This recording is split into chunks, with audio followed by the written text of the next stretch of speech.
Hello दोस्तों, maths point में आप लोग का स्वागत है। और आज के इस वीडियो लेक्चर में हम बात करेंगे इंजीनियरिंग मैथमेटिक्स फोर्थ के यूनिट 1 पे। ठीक है, तो यूनिट 1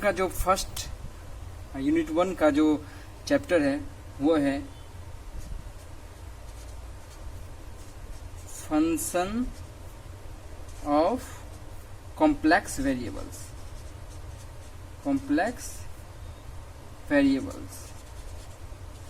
ठीक है, बहुत ही इम्पोर्टेंट चैप्टर है और हमें बहुत ही ध्यान से समझना है और मैं बहुत ही बेसिक से आपको बताऊंगा जिससे आपको समझने में कहीं भी दिक्कत ना हो। ठीक है, तो आइए स्टार्ट करते हैं चैप्टर को। और मैं पूरे एक प्लेलिस्ट में इसी चैप्टर को रखूँगा और मैं स्टार्टिंग से लेकर एंड तक इस चैप्टर को मैं अभी कंटिन्यू कर रखूँगा। ठीक है, तो एग्जाम पॉइंट ऑफ व्यू से ये बहुत ही अच्छा है। तो स्टार्ट करते हैं फंक्शन ऑफ कॉम्प्लेक्स वेरिएबल्स।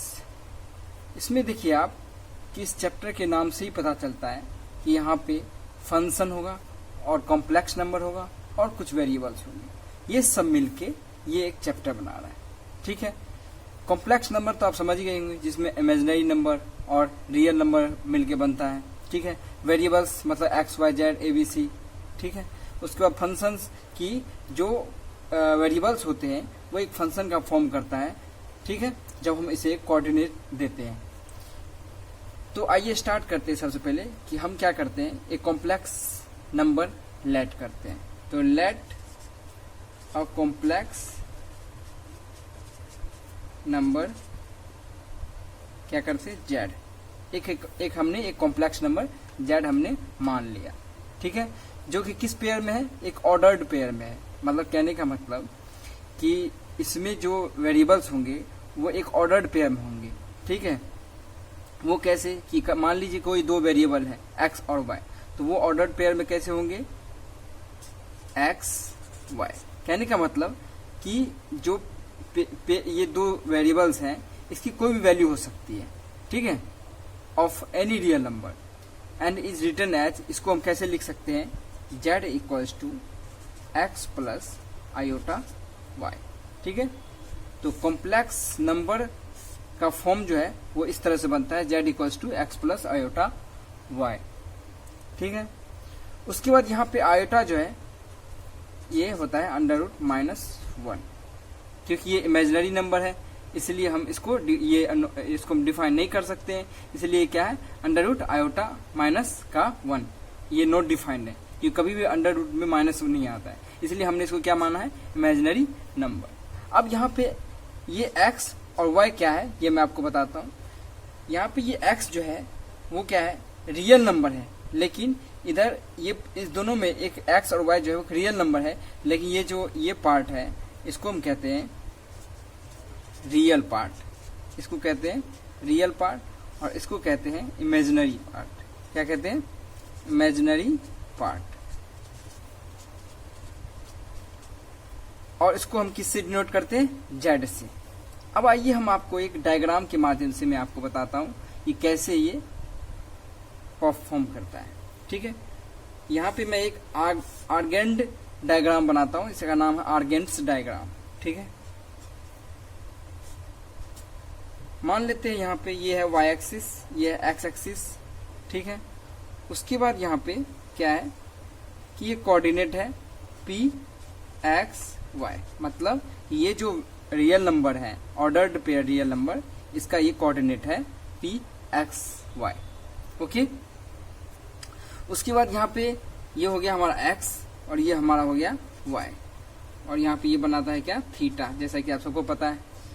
उसके बाद यहाँ पे ये हो गया r। ओके, इसको हम नाम देते हैं m और ये हो गया हमारा o। अब यहाँ पे देखिए कि ये हमने क्यों किया है, ये हमने इसलिए किया है क्योंकि यहाँ पे हमें ये दिखाता है कि the complex number z is represented by the point p x y। ये जो कॉम्प्लेक्स नंबर है वो किससे हमने रिप्रेजेंट किया है, उसके पॉइंट को, उसके ऑर्डर्ड पेयर को p x y से।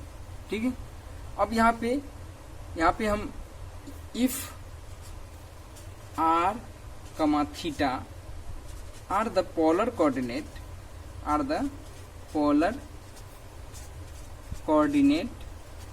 Coordinates of P. अगर हम मान लेते हैं कि अगर जो r कॉमा थीटा है ब्रैकेट क्लोज, वो क्या है, पोलर कोऑर्डिनेट है किसका, पी का, ठीक है। तो फिर r क्या होगा यहाँ पे, r equals to x square plus y square under root, ठीक है, under root x square plus y square. अब इसको हम इसको या तो ये कह देंगे कि ये जो है मॉडुलस है, मतलब कॉम्प्लेक्स नंबर का वो क्या है, मॉडुलस है, या तो हम ये कह दें, या हम ये कह देंगे कि यहाँ पे हमने क्या निकाला है, पाइथागोरस थ्योरम से इसकी r की वैल्यू निकाली है, ठीक है। लेकिन हम पढ़ रहे हैं क्या, functions of complex variables, complex variables के फंक्शंस। तो इसलिए हम इसको क्या किस टर्म में नाम देंगे, मॉडुलस ऑफ जेड, ठीक है। Is called the modulus of Z and denoted by ऐसे, ठीक है, इसको हम ऐसे डिनोट करेंगे। उसके बाद जो एंगल की वैल्यू है वो हम निकालेंगे कैसे, theta equals to tan inverse y upon x. एक ये फॉर्मूला हमारा हो गया। इसको हमेशा ध्यान रखिएगा कि जब भी हमें कोई कॉम्प्लेक्स नंबर दिया रहेगा और उसका हमें मॉडुलस निकालना है तो हम क्या फॉर्मूला निकालेंगे कि modulus z equals to under root x square plus y square, ठीक है। और हमें अगर एंगल निकालना होगा तो क्या होगा, theta equals to tan inverse y upon x is called the. अब इसका नाम हम देते हैं आर्गुमेंट, ठीक है, ये है आर्गुमेंट। जो हम एंगल निकालते हैं उसको हमने मैथमेटिकल नाम क्या दिया, आर्गुमेंट। और इसको हम कैसे डिनोट करते हैं, ARG, आर्गुमेंट ऑफ क्या, जेड, ओके। क्योंकि हमको एक कॉम्प्लेक्स नंबर का एंगल फाइंड आउट कर रहे हैं, इसलिए हम क्या नाम देंगे इसको, किससे डिनोट करेंगे, ARG जेड। तो जब भी हमें एंगल निकालना होगा तो हम किस फॉर्मूले से निकालेंगे, theta equals to tan inverse y upon x is called the argument of complex number z and is denoted by ARG z। अब यहाँ पे आगे क्या है कि every non complex number z can be expressed as, जो non complex number जितने हैं उसको हम किससे डिनोट करते हैं, मतलब every non complex number z can be expressed है। कैसे एक्सप्रेस करते हैं कि कोई मान लीजिए कि कोई मान लेते हैं कि z equals to 4 plus 3 iota है, ठीक है। ये कोई एक कॉम्प्लेक्स नंबर हमने मान लिया, तो ये एक नॉन जीरो कॉम्प्लेक्स नंबर है। इसको हम कैसे डिनोट करते हैं, इसको डिनोट करने का जो स्ट्रक्चर है वो है z equals to r cos theta plus iota sine theta, ठीक है। इसको हम इस तरह से ही डिनोट करेंगे। जब भी हम इसको सॉल्व करेंगे सबसे पहले हम इसका मॉडुलस निकालेंगे, जो कि r निकल जाए। सबसे पहले हम इसका क्या करेंगे कि मॉडुलस निकालेंगे। और मॉडुलस कैसे निकलता है मैंने आपको बता दिया कि z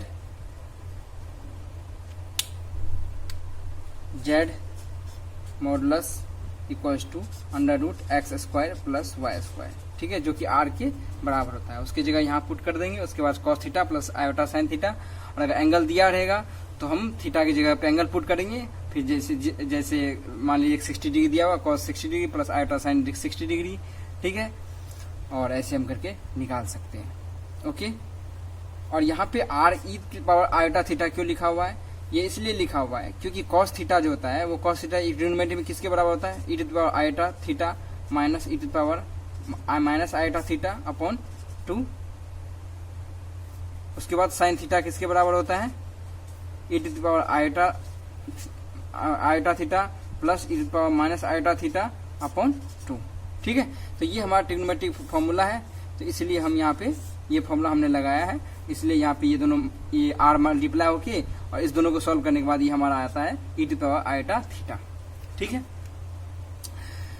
अब है कि मान ले अगर if z equals to x plus iota iota y, अगर हम मान लेते हैं कि z equals to x plus iota y है, ठीक है, then the complex number x minus iota y is called the कंजुगेटर।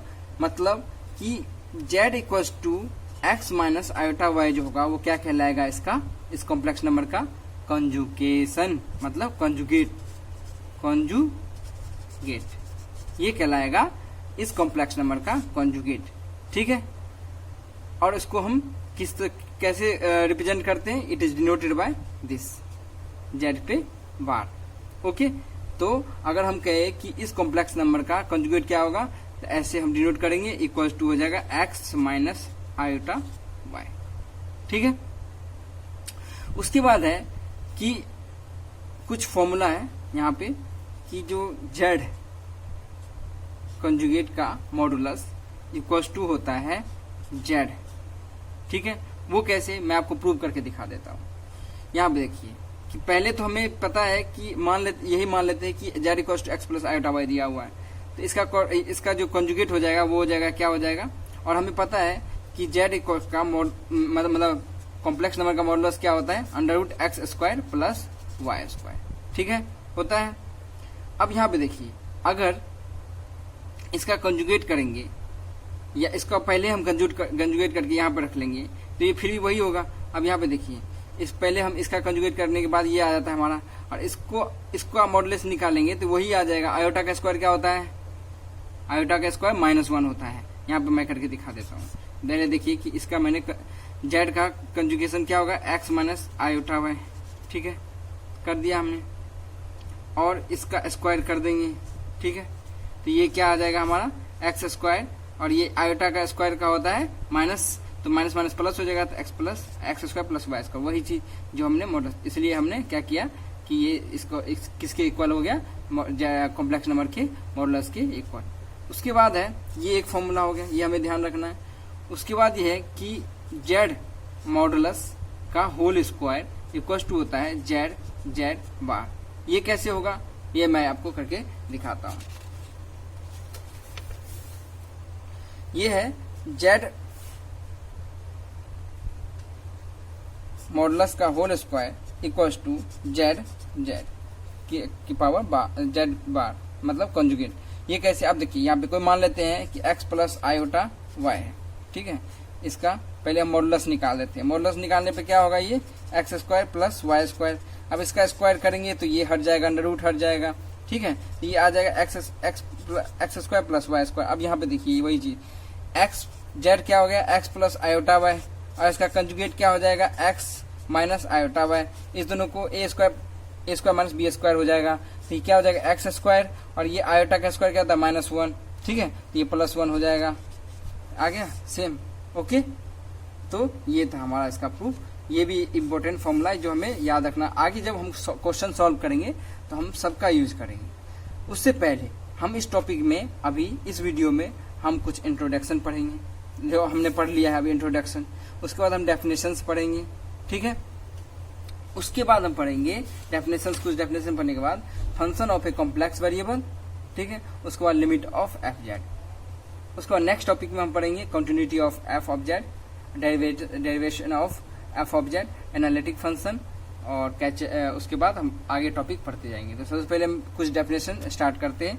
ठीक है, डेफिनेशन हमारा ये है, तो सम बेसिक्स डेफिनेशंस, कुछ हमारे जो बेसिक्स डेफिनेशन है। हम इस चैप्टर को शुरू करने से पहले ये जो डेफिनेशन है, हमें जरूरी इसके बारे में हमें जानकारी होना चाहिए, हमें जानना जरूरी है, क्योंकि हम इसके ना जानने की वजह से हम आगे नहीं पढ़ पाएंगे।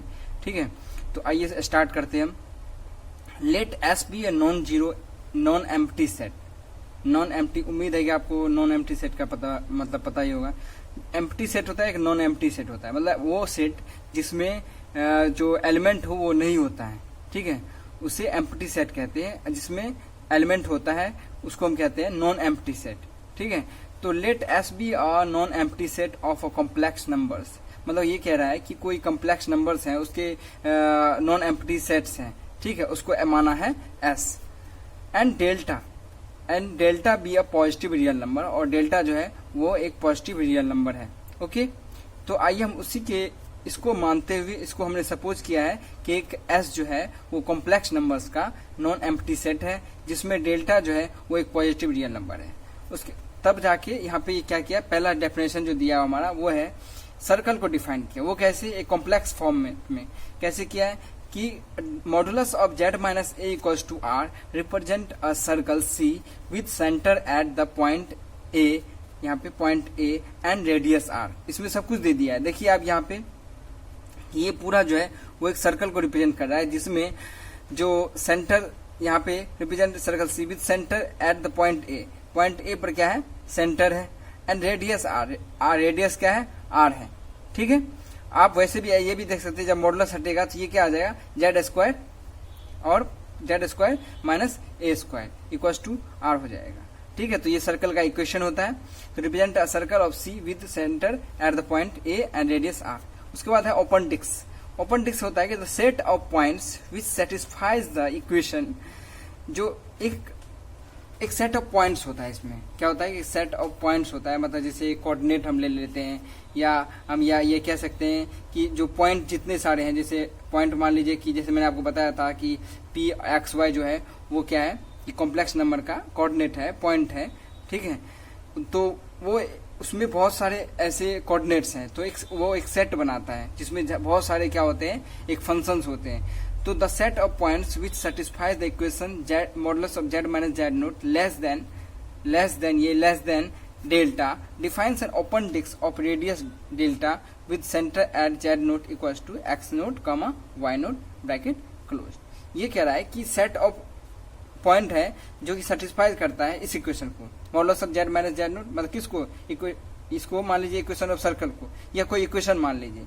ठीक है, the set of points which satisfy the equation modulus of z minus z naught less than delta defines an open disk। यहाँ पे डेल्टा क्या है, ध्यान रखना है कि पॉजिटिव रियल नंबर है। ठीक है, और ये पॉजिटिव रियल नंबर है, इसका मतलब ये कांस्टेंट है। ठीक है, तो ये कुछ भी हो सकता है। तो less than delta define an open disc, ये ओपन डिस्क को डिफाइन करता है, of radius delta with centre. अब यहाँ पे देखिए रेडियस डेल्टा दिया हुआ है इसमें, और centre at z naught equals to x naught minus y naught. अब ये क्यों दिया है, इसका मतलब है कि ये किसी सर्कल को डिफाइन कर रहा है, सर्कल को डिफाइन कर रहा है, तभी इसमें रेडियस है, या इक्वेशन है, या सेंटर है, या एक किसी स्फेयर को डिफाइन कर रहा है। अब यहाँ पे ये डिस्क जो होता है, आपने देखा होगा जो सीडी डिस्क होता है वो क्या होता है, सर्कुलर होता है, या हम इसको कहते हैं स्फेरिकल होता है। तो यहाँ पे यही डिफाइन कर रहा है कि एक सेट ऑफ पॉइंट है जो कि क्या करता है, इस इक्वेशन को सेटिस्फाई कर रहा है, वो क्या कहलाता है, ओपन डिस्क कहलाता है। इसका रेडियस जो है आर है, और सेंटर क्या है, z naught equal to x naught y naught. ये कोऑर्डिनेट फॉर्म में दिया हुआ है। This set consist of all points which lies inside circle C. अब ये जो सेट्स हैं वो क्या करते हैं, सर्कल के अंदर जितने पॉइंट्स होंगे उसको उसके अंदर वो लाई करते हैं। उसके बाद क्लोज डिस्क, इसके सीधा opposite, the set of points which satisfies the equation z modulus of z minus z note less than equals to delta defines a closed disk of radius delta, okay, with center at z node equals to x node y node, and this set consists of all points which lie inside and on the boundary of the circle। अब देखिए यहाँ पे open disc में हमने देखा था कि एक सेट ऑफ पॉइंट है जो कि इस इक्वेशन को क्या करता है, सेटिस्फाई करता है, और वो ओपन डिस्क कहलाता है। इसका रेडियस क्या है, डेल्टा है, और सेंटर क्या है, z naught equal to x naught comma y naught. इसमें क्या करता है, ये जो सेट ऑफ पॉइंट है, ये जो सेट ऑफ पॉइंट्स हैं, उसमें ये सर्कल के अंदर जितने भी पॉइंट्स आते हैं सब इसमें लाई करते हैं। लेकिन इसमें क्या है, क्लोज डिस्क में क्या है, the set of point which satisfy the equation, this equation को सेटिस्फाई करता है। और ये close disc of radius delta with centre, this set consist of all points which lie inside, जो सर्कल के अंदर लाई कर रहा है पॉइंट्स वो भी, और जो सर्कल के बाउंड्री पर लाई कर रहा है उसको भी ये क्या करता है, कंसिस्ट करता है, रखता है, किसमें, क्लोज डिस्क में। और ओपन डिस्क में क्या करता है, सिर्फ सर्कल के अंदर जो पॉइंट्स हैं उसको कंसिस्ट करता है। अब आते हैं एनुलस। एनुलस क्या होता है, एनुलस क्या होता है कि the set of points which lie between two concentric circle. अब देखिए दो कंसेंट्रिक सर्कल है, C1 and modulus of z minus a. ठीक है, और जिसमें ये मतलब C1 है सर्कल जिसका इक्वेशन ये दे रखा है equal to R1, and C2 दे रखा है, एक सर्कल 2 दे रखा है, z minus modulus of z minus a equal to R2। ठीक है, ये दो सर्कल दे रखे हैं जो कि कंसेंट्रिक सर्कल है। ठीक है, कंसेंट्रिक सर्कल क्या होता है, आपको पता होगा कि वो दो सर्कल जो क्या होता है कि आपस में एक सबसेट बनाता है। मतलब यहाँ पे देखिए ये दोनों क्या कर रहा है, इंटरसेक्ट करता है, concentric circle. Define an open annulus that is the set of points which satisfy the inequality. जो सेट ऑफ पॉइंट, देखिए यहाँ पे ये बोला है कि एक सेट ऑफ पॉइंट है जो कि दो लाई बिटवीन टू कंसेंट्रिक सर्कल। जो दो कंसेंट्रिक सर्कल के बीच में लाई करता है। मतलब कि ये एक सर्कल हो गया, ये एक सर्कल हो गया, लाई कहाँ कर रहा है, इस दोनों के यहाँ पे लाई कर रहा है। ठीक है, जो शेडेड पार्ट है, गहरा शेडेड पार्ट है। तो दोनों सर्कल, एक C1 ये हो गया और ये C2 हो गया। ठीक है, तो Z माइनस ए सबका नाम दे रखा है। R two define an open annulus, जो ओपन अनुलस को डिफाइन करता है। The set of points which satisfy the inequality, जो इनइक्वलिटी को भी डिफाइन कर सेटिस्फाई करता है। इनइक्वलिटी का इक्वेशन दे रखा है यहाँ पे, R1 is less than Z minus a and Z minus is greater than R1 and less than R2। Z minus a जो है इक्वेशन ऑफ सर्कल जो है वो लेस देन R1 से और ग्रेटर देन है किससे, ग्रेटर देन R1 से और लेस देन किससे, R2 से। अब नेक्स्ट हम डेफिनेशन देखते हैं। अब इसी का कुछ पार्ट्स है यहाँ पे एनुलस का, कि the set of points which satisfies the inequality, वही चीज कि वो सेट ऑफ पॉइंट जो कि क्या करता है, इनइक्वलिटी को सेटिस्फाई करता है। वो क्या है, modulus of Z minus a is less greater than equals to R1 and less than equals to R2 defines a closed annulus. यहाँ पे देखिए, हमने देखा है यहाँ पे ओपन अनुलस किसको डिफाइन करता है, कि वो जो यहाँ पे ओपन अनुलस किसको डिफाइन करता है। ओपन अनुलस होता है कि जो इस इनइक्वलिटी को सेटिस्फाई करे। मतलब कि modulus of Z minus A less than R1 and greater than R1 and less than R2। ठीक है, इस इक्वेशन को जो सेटिस्फाई करे उसे हम ओपन अनुलस कहते हैं। ठीक है, उसके बाद उसी का जो कुछ पार्ट है यहाँ पे कि क्लोज्ड अनुलस है कि the set of point which satisfies the inequality modulus of Z minus a is less than equals to greater than equals to R1 and less than equals to R2। मतलब इस equation को जो satisfy करेगा वो क्या करेगा, ये inequality का जो इक्वेशन है इसको सेटिस्फाई करेगा, वो सेट ऑफ पॉइंट्स वो क्या करेगा, क्लोज अनुलस कहलाएगा। वो सेट ऑफ पॉइंट जो इस इनइक्वलिटी के इक्वेशन को सेटिस्फाई करे उसे हम क्या कहेंगे, सेट क्लोज्ड अनुलस। तो यहाँ पे कुछ नोट्स हैं कि it is be notice that कि modulus of Z minus a is less than greater than equals to R1 and less than equals to R2 is neither open nor close. ये ना ही open होगा ना ही close रहेगा, इस तरह का जो ऑप्शन इक्वेशन आएगा। ठीक है, उसके बाद हमारा है नेबरहुड। नेबरहुड क्या होता है कि delta neighbourhood of a point Z note, कोई पॉइंट है Z नोट मान लेते हैं, उसका जो डेल्टा नेबरहुड होगा वो होगा क्या है कि वो set of all points of Z, वो कॉम्प्लेक्स नंबर का वो सेट ऑफ ऑल पॉइंट्स विच जो क्या हो, फॉर विच जिसके लिए क्या हो कि equation modulus Z minus Z note less than delta, वो डेल्टा से लेस देन हो। मतलब कि यहाँ पे जो डेल्टा है वो क्या है, डेल्टा मतलब डेल्टा हमने आपको स्टार्टिंग बताया था कि ये क्या है, एक पॉजिटिव रियल नंबर है। वो लेस देन किससे, पॉजिटिव रियल नंबर से हो, where delta is a positive constant. मैंने बताया था डेल्टा जो है पॉजिटिव कांस्टेंट है। If you exclude the point Z naught from the open disc, अगर हम ओपन डिस्क से मतलब ओपन डिस्क का मतलब कि modulus of Z minus Z note, modulus of Z minus Z note जो है वो क्या है, लेस देन डेल्टा है, उससे हम उसको क्या करें कि एक्सक्लूड करें point Z naught from the open disc, then it is called the delta neighbourhood. तब उसे हम क्या कहेंगे, डेल्टा नेबरहुड कहेंगे of the point Z naught के पॉइंट को। एंड इज रिटेन दैट, अब इसको हम किस तरह से लिख सकते हैं, दिस फॉर्म। इंटीरियर, यहाँ पे देखिए कुछ जो डेफिनेशन है वो आपको एडवांस लेवल पे है, वो आपको एडवांस लेवल पर यूज होगा। लेकिन कुछ डेफिनेशन जो है वो आपको आगे हम जो पढ़ेंगे उसमें यूज, जैसे कि यहाँ पे इंटीरियर एक्सटीरियर पॉइंट है यहाँ पे।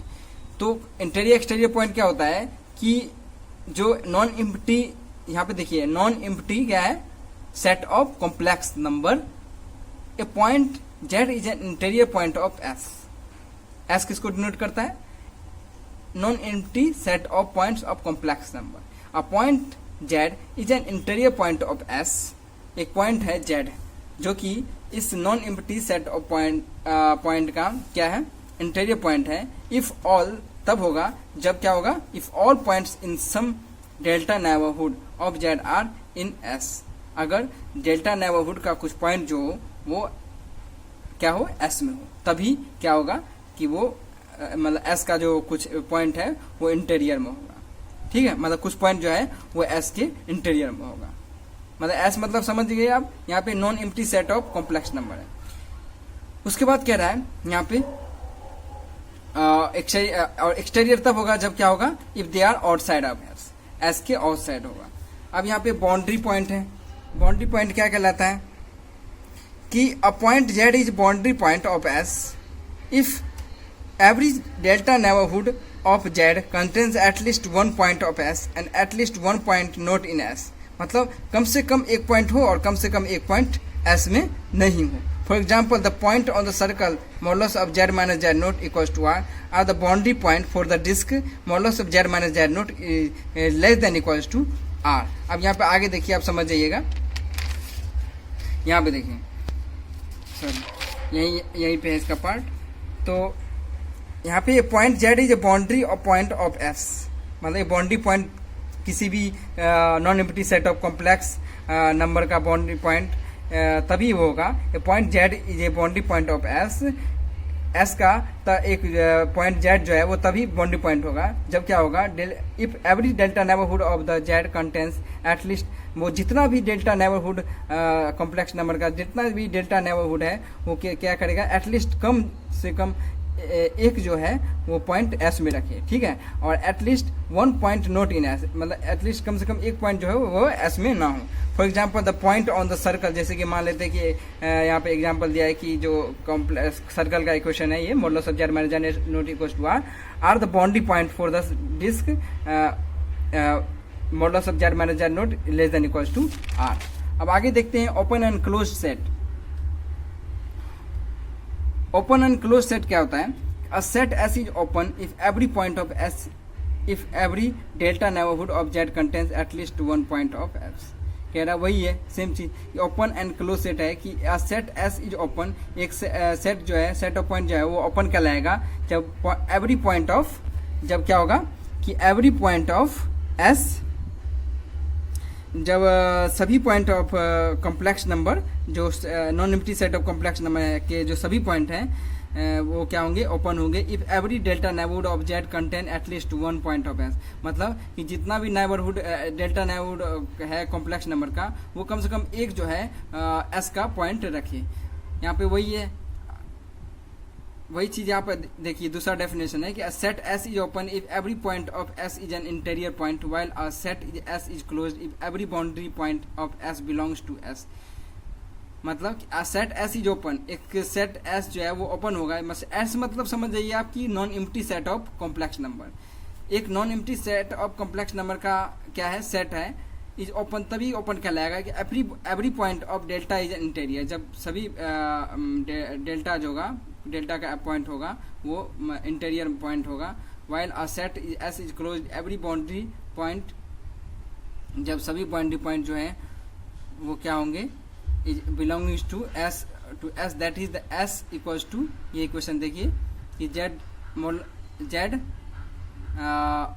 Modulus of z minus z naught is less than r, ठीक है, is open set while this equation is called the close set, ठीक है। उसके बाद वही बाउंड्री सेट है, तो an open set S is a bounded if this sign is this sign, ये साइन जो है आप बताइए कमेंट्स बॉक्स में कि क्या किस चीज का साइन है, ठीक है। This sign a positive real number m such that modulus of z less than equals to m for all that is element of s otherwise unbounded। मतलब क्या रहा है कि बाउंडेड सेट और अनबाउंडेड सेट क्या होता है ये यहाँ पे बताया है कि open set s is bounded. एक ओपन सेट s जो है वो बाउंडेड कहलाएगा जब this sign a positive real number m such that modulus of z is less than equals to m for all z is element of s otherwise unbounded। for यहाँ पे example दे रखा है, for example the set this is a bounded set while the set this is an unbounded set। समझ गए होंगे आप। Connected set है यहाँ पे, an open set is a connected if any 2 point z1 and z2 belongs to s। मतलब यहाँ पे कह रहा है कि जो an open set s is connected if any 2 point z1 and z2 belongs to s। इसमें तो कोई दो पॉइंट जो हो वो एस से बिलोंगिंग करता हो, ठीक है, तभी वो ओपन सेट जो है एस जो है वो कनेक्टेड सेट कहलाएगा। By can be joined bye a polygonal line, ये जो ज्वाइन होंगे ये दोनों पॉइंट वो एक पॉलीगोनल लाइन से ज्वाइंट होंगे which is totally content in S. उसके बाद है domain, open connected set is called a domain denoted by D. जो ओपन कनेक्टेड सेट होता है वो उसे हम डोमेन कहते हैं, जो कि डी से हम डिनोट करते हैं। उसके बाद कुछ यहाँ पे पॉइंट है कुछ डेफिनेशन है इसके। रीजन, रीजन क्या होता है, ये बहुत ही इंपॉर्टेंट डेफिनेशन है जो कि आपको यूज होगा। रीजन होता है कि a region is a domain together. एक रीजन जो होता है वो एक डोमेन, कई सारे डोमेन के साथ मिलकर एक रीजन बनता है विद ऑल, ठीक है, सम और none of its boundary point. Thus a domain is always a region but a region में और मे नॉट बी डोमेन। मतलब एक डोमेन जो है वो रीजन बन सकता है लेकिन रीजन जो है वो डोमेन नहीं बन सकता है। फाइनाइट कॉम्प्लेक्स प्लेन है, the complex plane without the point z equals to infinite is called the finite complex point. समझ गए होंगे। Extended complex plane, the complex plane to which the point z equals to infinite has been added is called the extended complex plane। तो ये कुछ definition थे, ठीक है। तो आप इस डेफिनेशन को एक बार पढ़ लीजिएगा अच्छे से ताकि आपको आगे जो कहीं समझने में दिक्कत ना हो कि इसे ये क्लोज सेट क्या होता है, बाउंडेड सेट क्या होता है, डोमेन क्या होता है, ठीक है। इसलिए मैंने यहाँ पे ये डेफिनेशन बताया है।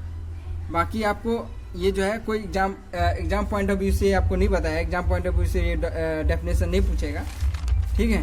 तो आपको अगर कहीं भी इस डेफिनेशन में कहीं दिक्कत हो तो कमेंट बॉक्स में आप कमेंट कर सकते हैं। बाकी मैं अगले वीडियो में मैं आगे चलूँगा, ठीक है।